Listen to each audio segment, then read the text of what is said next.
Hey, what's going on, everyone? This is Paul Hutchings coming to you live again. Missed you guys, those of you who've been tuning in regularly. I was traveling the last couple of days and stuck in meetings all day, so I wasn't able to go live for the good part. So I'm back. It's Wednesday. Glad to be back here with you guys. And in case you're tuning in, for the first time, of course, as I wrote in the description, I'm going to be sharing with you in this video.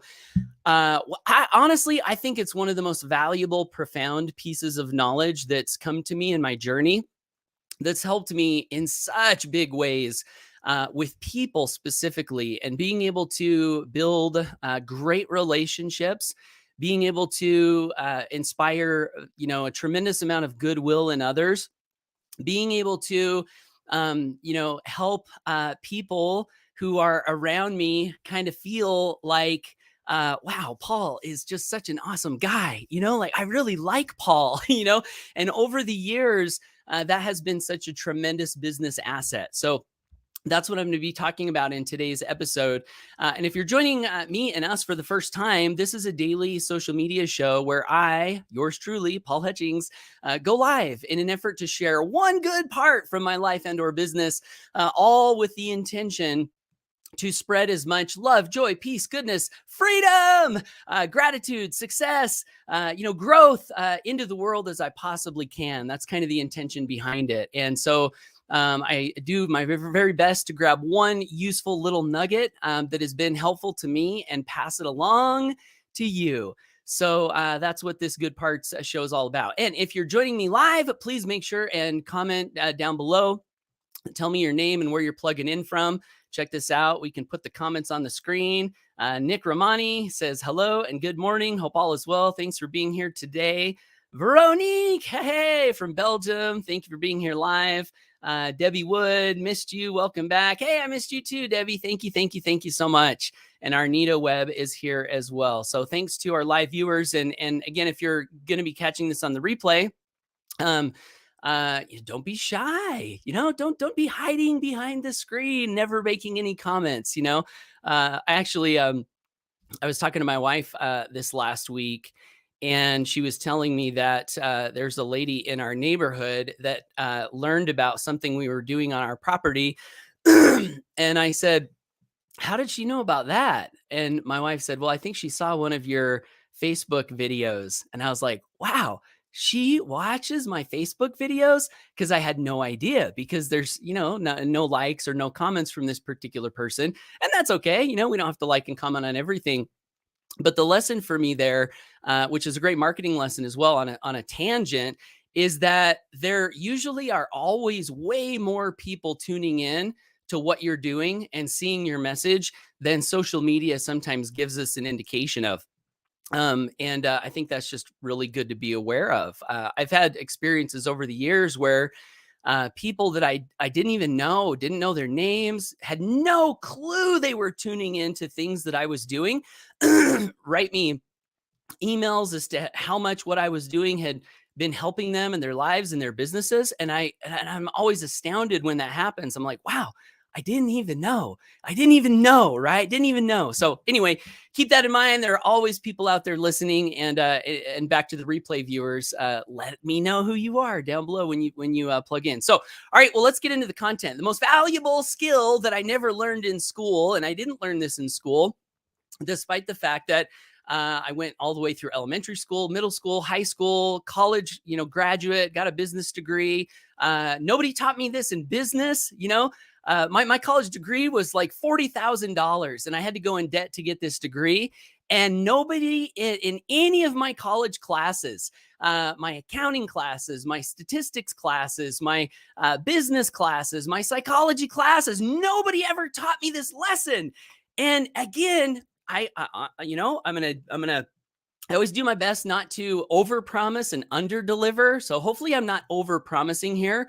But as I look back over my career and all of the things that I've learned, this one thing is right at the very top of the list in terms of value and being able to apply today with people to create better results. So how did this come up? A couple of weeks ago, I was talking to a family member of mine, And this family member, he's a brother-in-law. And over the years, I've watched this family member, and I've always admired him because he's very, very good with people. People really like him. They like to be around him. He carries a great spirit with him. He's positive. He's always, connecting with people at different events. And I've seen this and watched this over the years. And so the other night, we were at the in-laws and we got into some conversation, and the name of a book popped up. And my brother-in-law said, "Yeah, I read that book. It was actually recommended to me by a church leader a number of years ago, and I read it." And when I found out my brother-in-law had read this book, I said out loud, "Ah, now it all makes sense. Me seeing this thing in you and how great you are with people." And we started talking about this book.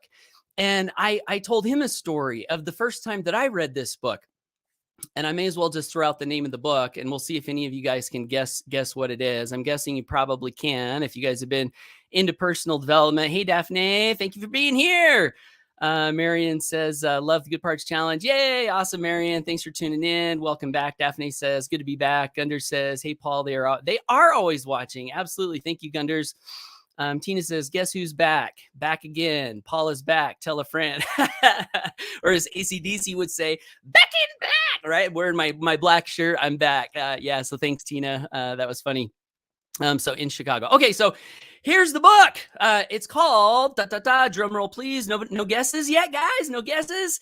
The book is called How to Win Friends and Influence People by Dale Carnegie. And I first read this book when I was living in a single wide mobile home, building, business from home. And I read this book, and in this book, the author makes the claim that anybody can become a people person. Anybody can become anyone can become a quote unquote great conversationalist. And that was a great claim. And I was paying attention to this book. And I remember reading in this book, and Dale Carnegie's talking about a few things like, hey, he's like, when you connect with people, you don't even really have to say much. You don't have to have a lot of things to say. You don't have to have a lot of stories to tell. He said, to be successful with people, you only need to do a few things. Number one, be sincerely interested in them and the other fellow's game, as I think he calls it in the book. And you do this by asking questions about them and listening and just expressing interest and just asking questions and expressing interest and asking questions and expressing interest. And I remember reading this in this book, and I thought, I could do that. Like, that seems pretty simple. I think I could do that. And I got done with the book, and I was kind of, really inspired by the claims it was making. And I thought, I'm going to test this to see if it works. And I went to a family reunion, and this is my wife's family reunion. Nick says, I love that book, read it many times. It's a super book, taught me a lot. Not surprised you've read that book, Nick. But here's the funny story. So I go to this family reunion right after I've read this book, and there was a family member there, a relative of my wife and therefore mine, that I'd never really spoken to that much. And there was a point at this Thanksgiving dinner where somehow we ended up standing up over against the side of the wall, the gym wall there, having a conversation. And I'm consciously thinking in my mind, I'm going to test this. I'm going to test this. Right. And so I just ask questions and listen, ask questions and listen, and be interested in what she's telling me. I'm like, oh, wow, that's so interesting. How did you get into that? Story goes on. Oh, wow. What about this? Story goes on. What about that? Story goes on. And we talk for like 45 minutes. And we get done and we walk away and we finish the dinner. And I'm thinking really nothing of it. I was like, well, that was kind of easy. I didn't have to say much. I just asked questions, and, there we talked for a while. Well, later on, this family member messaged my wife or connected with my wife somehow and said the following phrase: Paul is such a great conversationalist. He is so fun to talk to. And I remember her telling me that and thinking, oh my gosh, this is exactly what the book said would happen. And I'm a great conversationalist, really. Like all I did was ask questions and listen. Peter's commenting and give them their words back. Yeah, it really does work. I use it as well. And I had this other experience, this last experience, I was at these meetings over in Boise the last couple of days for the school board. I serve on the school board of our local charter school, and they sent us over there for some training. So we had this big room full of teachers and administrators, and this gentleman sits down next to me during the conference, and he says, "Paul," and I said, "Hey, how are you?" It was an old high school football coach who's now a high level administrator in one of the schools in Southeast Idaho, and we hadn't seen each other since I was in high school. He was one of our football coaches, and so I sat there and I started to ask him questions. Where have you been? What have you been doing? Are you still coaching? How's that gone? And for like 30 minutes, he talks. He tells me about the state championships that they won with him as the coach. He tells me about one of his sons who is a superstar athlete and that he coached to a state championship. He tells me about when his son was a little kid in t-ball. He gets out there and makes a triple play all by himself. He tells me how much his son can bench press. He tells me this. He tells me that. He tells me the other. And I think he maybe asked me, I think, 2 questions throughout the course of this conversation. And I'm just illustrating that to show that throughout this whole conversation, as far as like answering questions, had like 2 sentences. And the rest of the conversation was all him sharing with me what was going on in his life, what had gone in his life, what he was excited about, what he believed in, what he was passionate about. And we get to the end of the conversation, and it was a great experience. And I don't know what his reaction would be. Like, would it be the same thing as the other lady? Like, oh, Paul's so fun to talk to. He's such a great conversationalist. I'm guessing probably yes, because I followed the formula of learning how to not make conversations all about me. We've all heard this before. People are tuned into what's in it for me, what's going on in my life. And it's so rare when someone comes along and is genuinely interested in us. It's like we're getting oxygen that we are being starved from in so many other areas of our lives. And so it works so well in one-on-one connections. Over the years, when I would connect with people for my home-based business on the phone, this is what I did. I didn't have a script book. I didn't follow any special closing formulas. I literally would just get on the phone and ask people about them. One other little tip that I've used in those situations is if you can relate a little bit from time to time to what they're telling you, that also really goes a long way in building know, like, trust. But there were so many times over the years where I would talk to someone for like 30 minutes on a phone call. And what did we talk about? Them, all about them. And we'd get done and I would hang up the phone and I would think to myself, darn it, I forgot to, ask him about, looking at my business or whatever. And then a few minutes later, I would see a commission notification come in because they had found the link for my business on their own and had joined. And oftentimes, we didn't even talk about business for that whole 30 minutes, but then they would find the link and they would join. So it works like magic for one-on-one conversations. It works like magic for sales prospecting. And it also works in marketing. And the way that it translates to marketing, I think, like here's my 2 cents about it, is getting your audience engaged, asking them about them, what's going on in their lives during your presentations. What do you think? Where are you tuning in from? Noticing where they're from, like Nick, who's here today, Nick Romani, on a live the other day. I learned that he is from Almost Heaven, West Virginia. And I didn't know what Almost Heaven was. And through a little dialogue, he told me, well, it's like Idaho's the potato state. Almost Heaven, it's like that for West Virginia. That's our tagline. That's our logo. So even though I'm on a live feed and Nick is in the comments, we can still engage in this dialogue a little bit where, I'm getting to know you, finding out about you, asking you, what is it that you want out of life? What's working for you? Can you share something with me where we can all learn together? Engagement, I think that's how this process plays out when we're doing online videos and content. David says, must read that book again. Yes, yes, yes, yes. Definitely worth reading again, David. Empathetic listening. I appreciate that. Yeah, I actually had this one experience at this event where, and I've always done this at events, where I'll go to an event and people will talk to me and I'll just be 100% present with them and listening and getting to know them and smiling and encouraging, right? And I actually had this time where I was at this event and I'd been doing this and doing this and doing this. And someone comes up to me and says, Paul, I don't know how you do that. And I said, do what?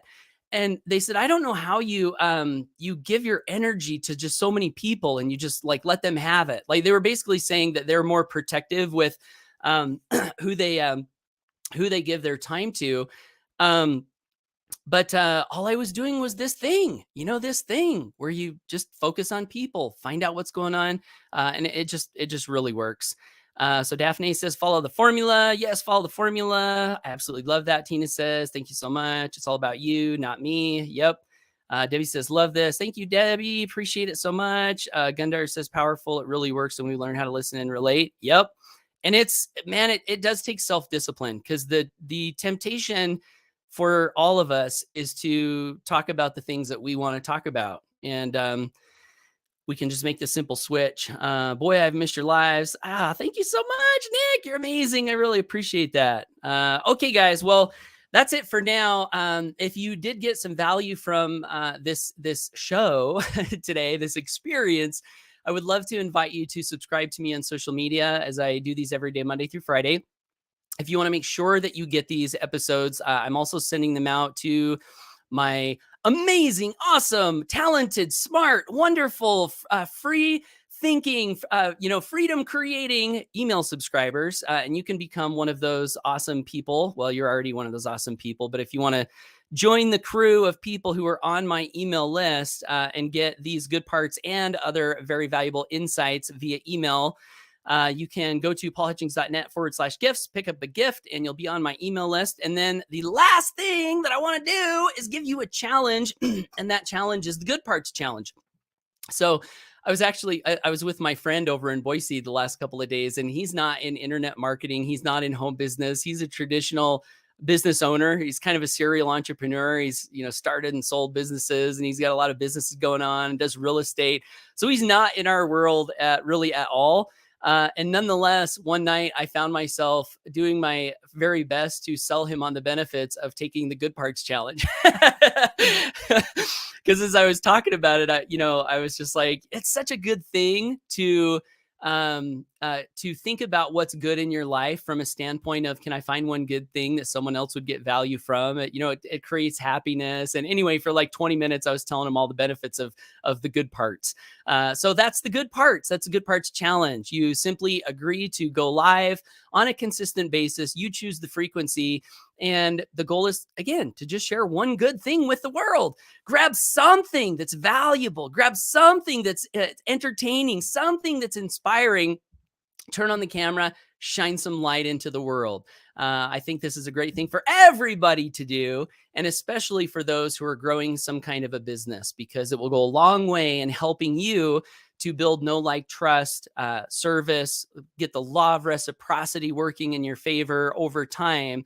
And that's such a great way to, impact lives, but also create sales. So you just do that. And if you want to hashtag the Good Parts Challenge, you can do that. And others in the Good Parts Challenge will find your content and will encourage you. And you can do the same for us if you want. So that's it, guys. Have a wonderful day. Go for your dreams. Appreciate y'all tuning in. And can't get all the comments in. Danny says, we missed you. I missed you too. Thank you so much. The word, the same thing, the box, or what's in the box? Good question. Minister Christian says, we love shining our light. Absolutely. Gail says, the Good Parts Challenge has changed my business overnight. Whoop, whoop. Look at that. Thank you so much, Gail. All right, guys, take care and bye for now.